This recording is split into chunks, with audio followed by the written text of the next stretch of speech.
America మీదకి కాకుండా America వాళ్ళు ఖాళీ చేసిన ఆహ్, ఏది ఎయిర్ డ్రోమ్స్‌కి సంబంధించి అంటే ఏరోడోమ్స్‌కి సంబంధించి వాళ్ళ స్థావరాలు, ఎయిర్ ఫోర్స్ స్థావరాలు వాటి మీద మాత్రమే దాడి చేస్తున్నది. అమెరికాకి సంబంధించినటువంటి యుఎన్ఎస్ యు అలెగ్జాండర్ మీద దాడి చేశాము. యూఎస్ఎస్ అలెగ్జాండర్ మీద ఇయి చెప్పారు గానీ ఇంతవరకు ఏమీ కాలేదు. అమెరికా మీదకి డైరెక్ట్‌గా మా దగ్గర 13,000 కిలోమీటర్ల దూరంలో లక్ష్యాలు ఛేదించగల మిస్సైల్స్ ఉన్నాయని ఇంతకుముందు అనేక సార్లు చెప్పింది ఇరాన్. యాక్చువల్‌గా హైయెస్ట్ దాని కెపాసిటీ 10,000. ఇది అమెరికాకి దీనికి ఉన్న దూరం 10,000 కిలోమీటర్లు. వీళ్ళకి మధ్యలో 3,000, 4,000కి మించి లేదు. పైకి ఆర్భాటంగా చెప్పుకొచ్చారు తప్పించి. ఇంకోటి అమెరికా మీద మిస్సైల్ దాడి చేస్తే ఇరాన్‌లో ఎవ్వడు మిగలడు. అది America style of functioning. America మీద ఇంతవరకు ఎవడు దాడి చేయలే. రష్యా దాడి చేసిందా? లేదే.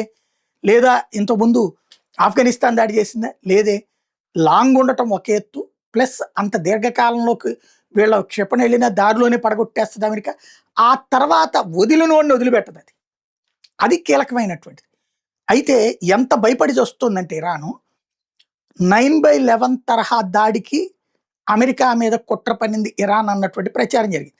దీంతో ఇరాన్ నేతలు అర్జెంట్‌గా తెర మీదకొచ్చేసి అమెరికాకు చెందిన ఎప్స్టీన్ నెట్వర్క్‌లోని మనుషులు అమెరికా మీద ఏదో సెప్టెంబర్ 11 తరహా దాడులకు పాల్పడే నెపాన్ని మా మీద నెట్టేయడానికి కుట్రలు చేస్తున్నారు అంటూ Iran supreme national security council కార్యదర్శి అలీ లారిజానీ ఆరోపించారు.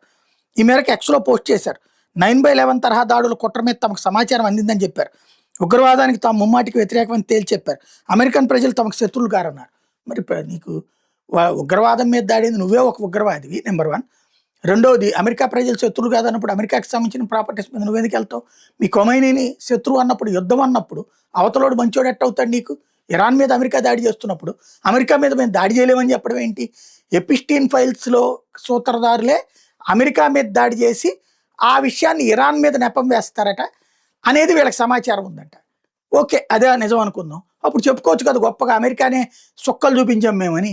కానీ అమెరికాని ఏమీ చెయ్యలేకపోగా అమెరికా రంగంలోకి దిగిందంటే ఇరాన్ శాంతం బూడిదైపోతుందని భయపడి అబ్బెబ్బే మేము అట్లాంటి దాడులు చేయబోమని చెప్తోందంటేనే వీళ్ళ డొల్లతనం అర్థమవుతుంది. మాటల డొల్లతనం.